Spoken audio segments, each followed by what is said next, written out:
Broadcasting from the business capital of the world, this is the Podcast Business News Network. And welcome back, everyone. We all have a story. There's a story in everything. The way you tell a story really shows your communication skills. And I've always believed it's one of the most important things you can learn. It's part of what he teaches as an effective communication coach, and communication in everything we're talking about here, relationships, business, online, all of it. He's back with us. We're going to tell stories today, I think. Mike Fruciano joins us here on the program. Welcome, Mike. How you doing? Oh, doing great. Thank you, Steve. Yeah, good to have you back here. What's your company? Share that, please. My company is Effective Presentations. We're a communications company.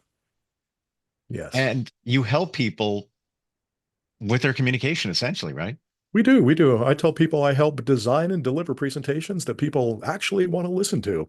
So when our clients, how do you take their information and help them communicate it clear, concise, and to the point? And storytelling, that's definitely a really big piece of it. I really think there's a story in everything. Everything you want to tell somebody, communicate to somebody, there's a story. What's a story? A beginning, a center, an end, a reason for telling it, parable, if you will. Give me your thoughts on storytelling. Yeah, it's one of the most important skills that anybody can really just own. Because I mean, when you look back, I mean, thousands of years, they communicated almost everything with stories. And then we had, 20, 30 years ago, we had PowerPoint that came out, and then everything's just thrown up there. And a lot of people have gotten away from communicating effectively. So your presentation is sticky and it's memorable. I mean, that's one of the best things with stories is people actually remember your content better. And you can make stories short. They don't have to be really long stories. Where do you begin to effectively tell a story? Oh man, I think you can really tell a story in a metaphor or something that is is really short. And a lot of times, even starting a presentation, you can start a story by that could be launching into a really quick story that sets your content up. A lot of people think, well, how you doing? My name is Mike Fruciano, and today I'm going to talk about blah, blah, blah, blah, blah. Instead Right. of starting off right in the very beginning with a really quick story, that can launch you right into your presentation. Now you have the audience right there at the palm of your hand, and it's a phenomenal way to start a presentation. I always Well, lots of feel, different ways to start, but that could be one of them. yeah, I feel it's got to connect with somebody. There's got to be some relatability if you're going to tell a story, so Hmm. that or anybody else listening feels like, oh, I'm going to get something out of this. They're giving me, a little nugget of information that maybe I can relate to. Um, and I try to think about that in all types of stories. I always see that though. Would you say that if you're going to tell a story, there should be a benefit for somebody?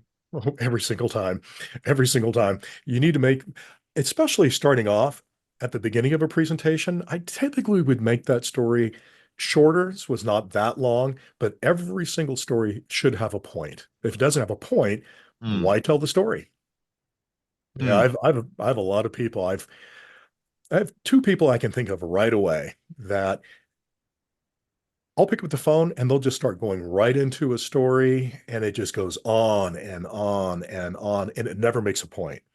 And they never ask you, hey, is it a good time? And they'll just start talking. And sometimes it's 15, 20 minutes. It's like, wait a minute.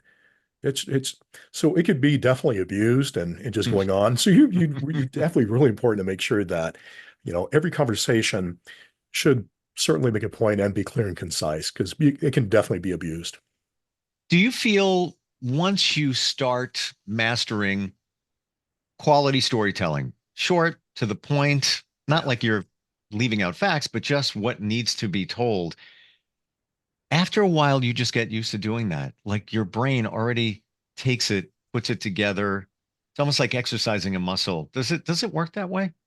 It does. It does. Once you have some sort of structure that you know, it's really easy to be able to almost train your brain to think that way. How can I be an effective communicator?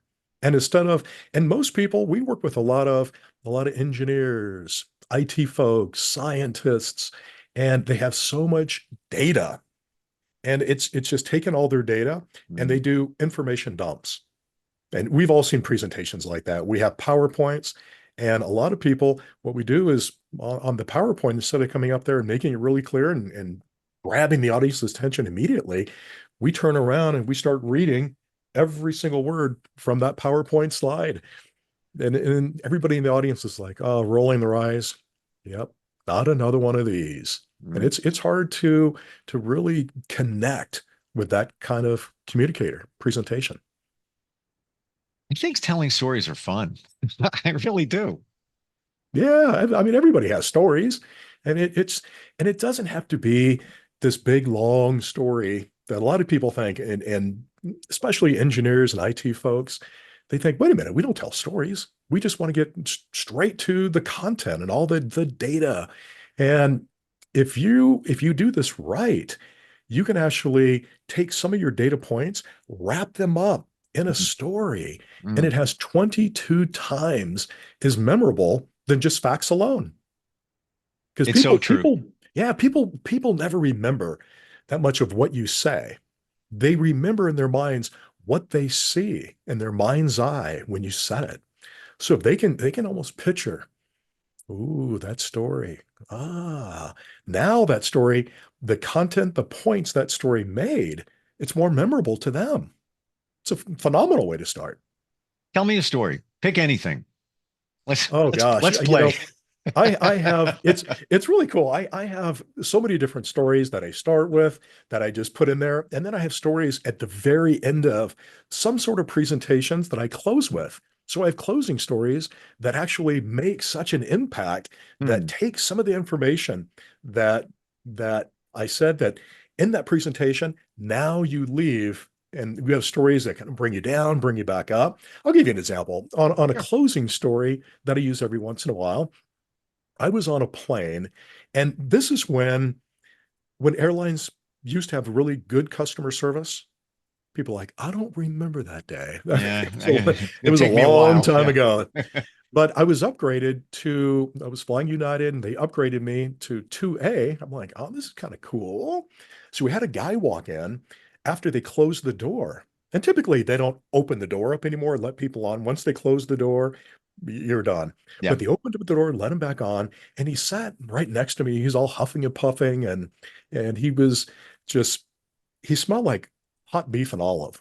It was just disgusting. He was all sweaty and then immediately he sits down and boom, hits the call button.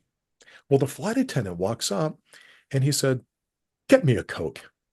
I'm like, "Oh, I really don't like people that treat the staff bad." Yeah. And she had such a great attitude. I mean, that was the whole thing. Her attitude was unbelievable. And she comes back and then puts the Coke in front of him. And then immediately before we take off again, boom, hits the call button one more time. I don't remember what this one was, but she said it with a smile. Oh, of course. And then we take off.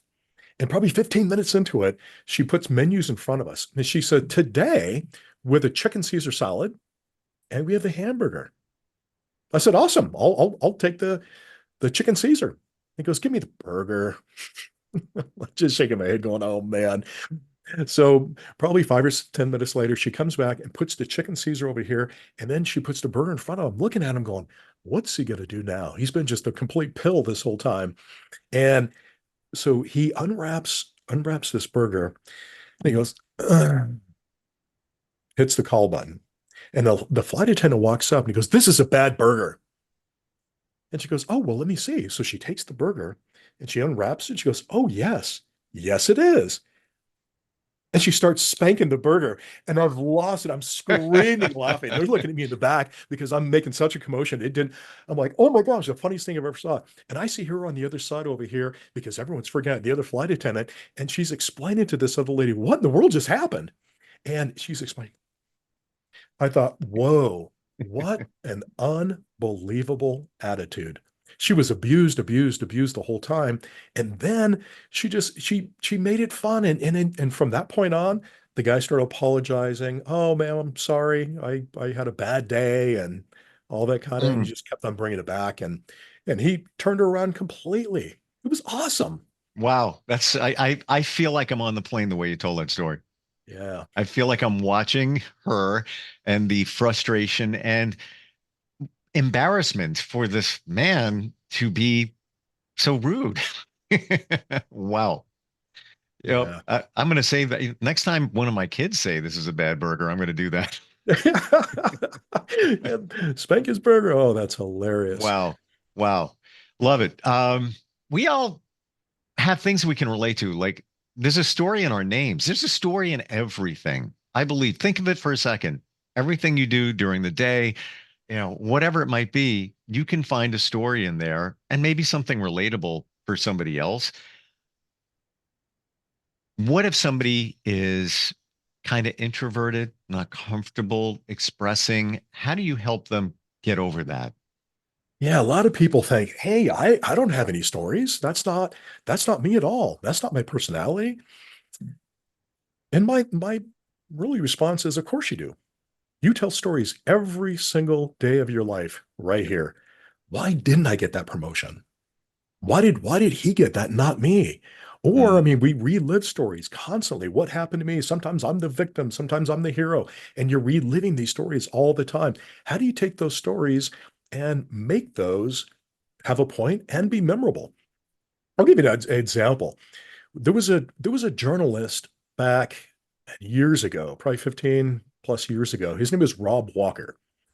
And he was baffled that Michael Jackson's that red iconic jacket that we seen in Thriller, hmm that jacket sold for $1.5 million. And he was like, "What in the world? How can that jacket sell for so much?" Because that same jacket at a thrift shop, probably 50 bucks, used jacket. But the fact that Michael Jackson wore it, and Michael Jackson to you and I, with his media, with his the news, the music, who he is, Michael Jackson is just a story to you and I. That's it. But the story of Michael Jackson, it increased the value of that jacket immensely. And so he was blown away by that. So he wanted to do a study and he bought an item on eBay, and it was a little tiny horse head. It was porcelain for 99 cents. hmm. So he came back. He said, let me see if this works. So we called up one of his buddies that is a journalist, and he said, can you write a story about this little item? And he sent him some pictures of the horse head. So the guy wrote a story around it, and he put it back up on eBay and did the auction around it. 99 cents he sold it for. What do you think? Do you think it increased in value with the story? I would have to say yes. I'm curious, however, if this was a fictitious story. Fictitious, completely made it up. Gotcha. Yeah, Yeah, completely made it up. somebody's a collector of figurines, maybe horse memorabilia, and there's a story behind it. How much did it go for with the story? $62.58, which is a 6,200% increase for one reason and one reason only. There was a story around. So, I mean, obviously that's fraud, but he wanted to prove this out. So he bought 199 other items and had different people write stories for each one of them, put them all up there again, and ran the auctions. And the Wow, whole thing sold for around $8,000, paid around unreal. 200. So it just shipped right there. And obviously it was fraud. He got in trouble and had to get all the money back, which is good. But it just shows you the importance of storytelling. And I ask people all the time, well, what is your story? What is your brand? And they always come back to the company brand. I said, oh, that's awesome. Company has a brand. Yeah. How did the company start? Lots of stories you can put in the company. But you have a brand also. What is your brand? Yep. Who are you? What do you want people to know? And those, what stories do you want to be associated with? And those are great stories to tell. I believe we minimize the fact that maybe out of fear, maybe not wanting to stand out, but we all Mhm. have a background. We have like the name I mentioned before. I'm sure you have a story behind your name, maybe your last name, maybe your family lineage, whatever it might be. I've got a story in my name. My name's not Steve. It's not my legal name. What my Hmm. name is, it's irrelevant. But how did I get Steve? People, how did I get it? I started in radio. There was a small station that I started at when I was 17, and that station sent a bunch of DJs over to a big station. I got a job at the big station. They were afraid that it would look like they were taking staff. I was barely 18 at the time, and they said, Wow. "You're going to have to change your name." And I'm like, "I don't care if you pay me. Don't pay me. I'm like, whatever. I'll be whoever you want." They opened up a baby book. I went like that, and it landed on Stefano. Steve is the closest regular name. I'm Steve, means nothing. People think it's my middle name, and they think that Harper is a made up, media name. That's actually my real name. So it's just there's a story in it. I think in everything you can find a story in. Yeah. Yeah. So true. So true. But it's making sure your story tells and has that point attached to it. I was in a workshop and people were like, man, I don't have any stories. And I was in Kansas City and I'm like, let's look at what happened last night. And the other night, I mean, it was the next morning I came there and just told a story. What just happened? It was like, wow, that story really made a point. It was so impactful. And then other stories, like let's say I told a story what happened this morning. This morning I got up, went to the gym this morning, got here to the office around 7:30. We had our Monday morning meeting, went as planned, got off that, and now I'm on a podcast. There wasn't anything that happened in that story. There was no drama. There was no conflict. There wasn't anything to really make that story memorable. So there's stories that have some sort of structure to it. And if you use a really good structure, then your stories have an impact. A lot of people I hear stories all the time, and they don't have that structure that really makes that story impactful and memorable. It's a story with no point or no structure. When you say structure, can we define that a little bit? What somebody should be looking for, the elements of a good story? Yeah. Yeah, I love that. A lot of times we think we need to start a story from the very, very beginning. What happened, where I was at. Sometimes you do, but there's other times, and most of the time, I encourage people show up late, end early. So if I show up late right before the action and then set that up, I can make that story really short to the point, and it still makes my point and the story short. I can tell that story in 1 minute instead of taking 6 minutes to lay everything out. Maybe I'm in a sales presentation and I don't have time for a long story. I can have an abbreviated versions of that story, but immediately the story, it has to have some sort of impact that just brings you right into it. It has to have some sort of engagement. And at that point, if it doesn't have conflict or drama, it's really not a story because then you don't have change. Hmm. But that conflict and drama, what was that? What just happened? And how can you almost escalate that drama or that conflict? It could be one point. Now so if you have these really good a foundation for a story, it makes it really, really powerful. Hmm. What I'm getting in my mind here is George Carlin used to tell great stories. And of course, they had a punchline, but that could be equated to the drama or whatever, the big point of the story is. And you just said amping up one little section. He always said, "What's the exaggeration?" There has to Mhm. be an exaggeration for it to stand out. So I believe it's the same principle. All right, that's writing comedy, but same thing with a story. Oh man, Yeah. those comedians are the best. They're the absolute best storytellers because they have to be. They're going for that laugh or they're going for that well-timed pause that just brings you right into the story. Yeah, they're fantastic. Hmm. For someone to deliver a presentation and they want to start with a story, any thoughts on that? Yeah, I would say, what are you speaking about?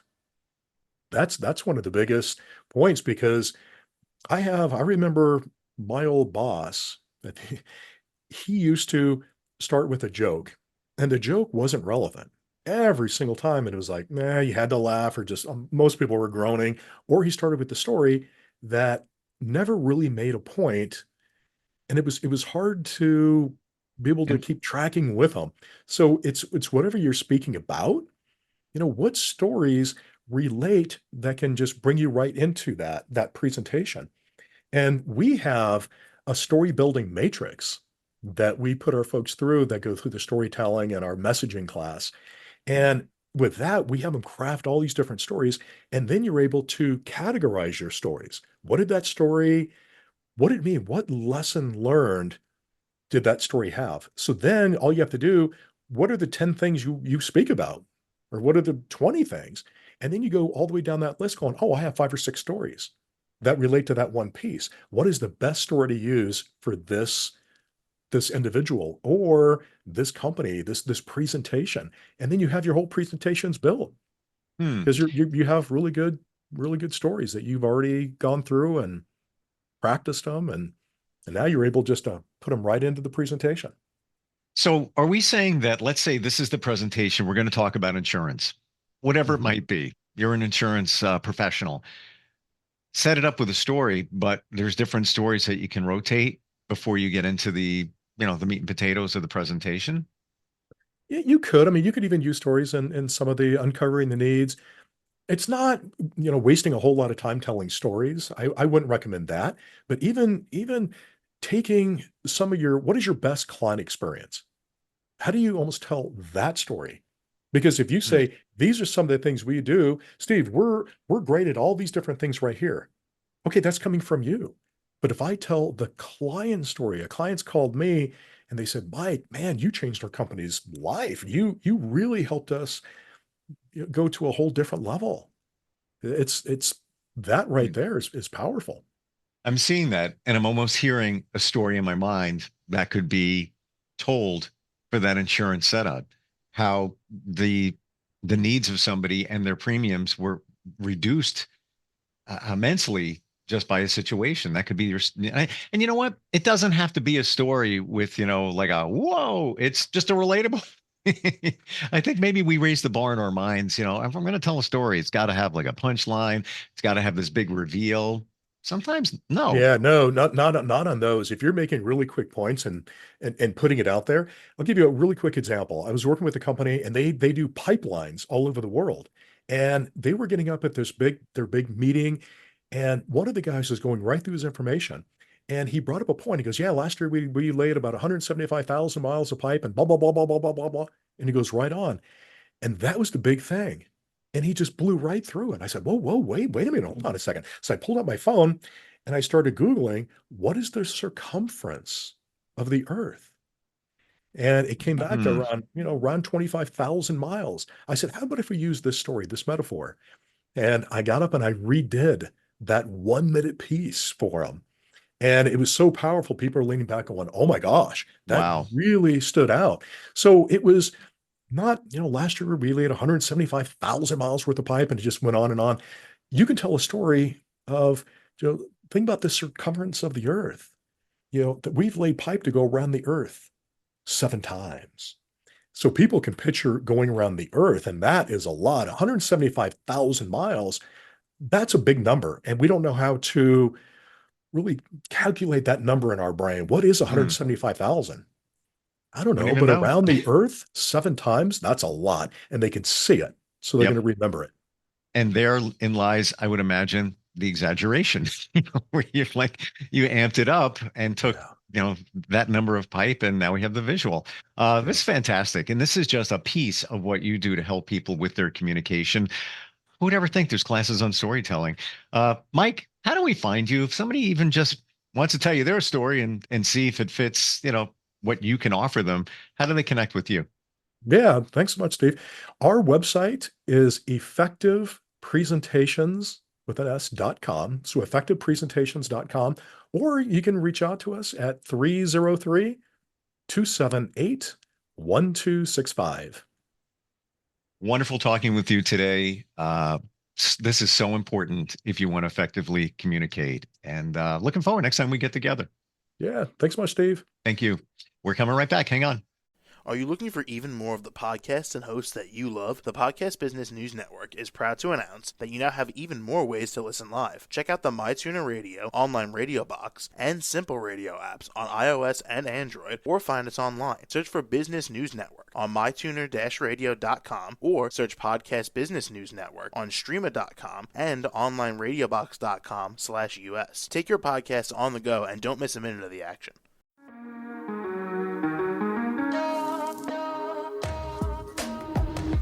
Broadcasting from the business capital of the world, this is the Podcast Business News Network. For nearly 2,000 severely injured veterans, everyday life has become filled with barriers. Day-to-day simple tasks can become pretty daunting. I have to carry my chair up 2 flights of steps or have somebody do it for me. What scares me the most is just the falling. When I'm struggling with my house, I think, to have that one great barrier just knocked down, it's crucial.